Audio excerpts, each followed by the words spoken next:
പരിശുദ്ധ മക്കയിൽ വെച്ച് നിർവഹിക്കുന്ന കർമ്മങ്ങളിൽ അഫ്ളൽ തവാഫാണെന്ന ഒരു വ്യക്തി മസ്ജിദ് ഹറമിനുള്ളിൽ ചുറ്റലായി കബം അവൻ്റെ ഇടഭാഗമിൽ വരുത്തുന്നതായി അവൻ 7 തവണകളാണതും ചുറ്റുന്നത്.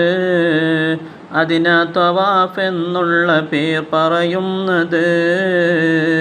പരിശുദ്ധ കഅബം 7 വട്ടം ചുറ്റണം.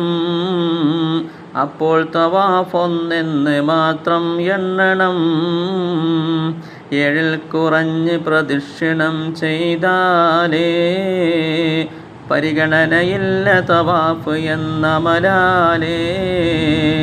പ്രത്യേക സമയം ഇല്ല, മുഴുവൻ സമയവും അനുവാദമുണ്ട് തവാഫിനെന്ന നിയമവും. അതിശക്തിമത്താകുന്ന സുനനിൽ പെട്ടതാ കഅബം തവാഫ് എന്നുള്ളതറിയപ്പെട്ടതാ. ഹജ്ജ് ഉംറയിൽ നിർബന്ധമായി ഇത് ചെയ്യണം. നെദ്റാക്കിയാൽ അത് വാജിബാണെന്നോർക്കണം.